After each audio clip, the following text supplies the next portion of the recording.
Le pape François, chef de l'Église catholique, a ensuite effectué une visite de quelques heures au siège des Nations Unies à New York, au cours de laquelle il a notamment prononcé un discours devant l'Assemblée générale des Nations Unies.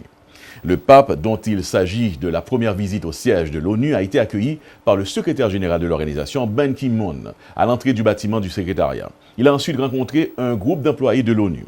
Indépendamment de la foi, votre humilité, votre humanité sont pour nous une source d'inspiration, ainsi que votre appel mondial pour agir en faveur de la justice sociale, de la lutte contre le changement climatique et pour garantir une vie digne à tous, a déclaré le secrétaire général Ban Ki-moon à l'adresse du pape lors de cette rencontre avec des employés de l'ONU. Merci pour vos conseils spirituels et votre bénédiction, ainsi que pour votre amour pour l'humanité, a ajouté le secrétaire général Ban Ki-moon à l'endroit du pape. Le chef de l'Église catholique a ensuite prononcé un discours devant les États membres de l'Assemblée générale des Nations unies, le jour même où celle-ci devait adopter son programme de développement durable à l'horizon de 2030, couronnant ainsi plusieurs années d'intenses négociations. Dans son discours, le pape a appelé les gouvernements du monde entier à se centrer sur la protection de l'environnement et la lutte contre l'exclusion.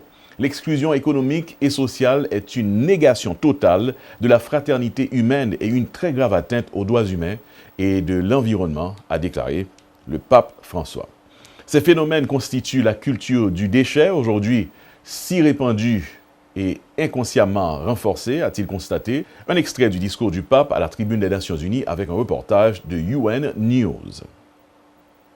For the first time in its history, the United Nations welcomed a pope for the opening of the General Assembly. Speaking to world leaders gathered at UN headquarters in New York, Pope Francis touched on a variety of global issues and cautioned that the situation in conflict-torn regions of the globe was grave. No solo en los casos de persecución religiosa o cultural, sino en cada situación de conflicto, como Ucrania, Siria, Irak, Libia, Sudán del Sur, en la región de los Grandes Lagos, hay rostros concretos antes que intereses de parte, por legítimos que sean. The pontiff also spoke about the importance of the new Sustainable Development Agenda that governments adopted, calling it an important sign of hope.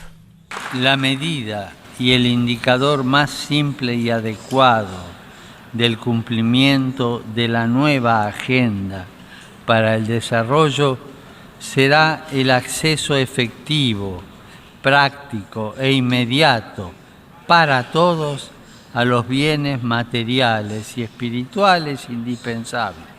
During his visit, the Pope also addressed UN staff members, blessing them as well as asking them to pray for him. And now, let me share with you 8 things that you didn't know about Pope Francis. He was born Jorge Mario Bergoglio.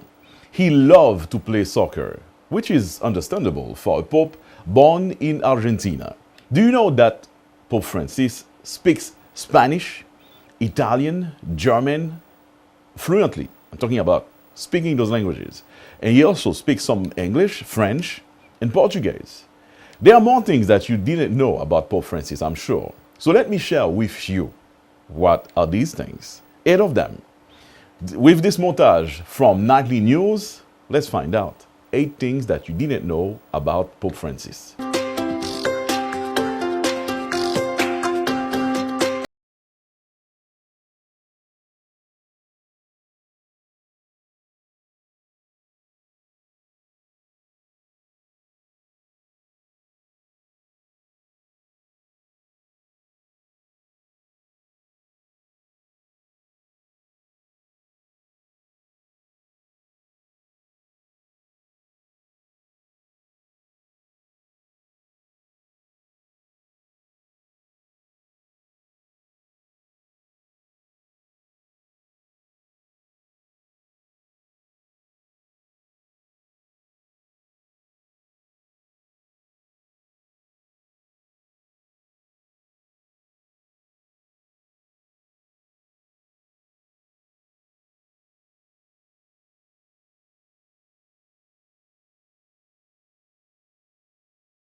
que je suis prudent, presque totalement négligé par...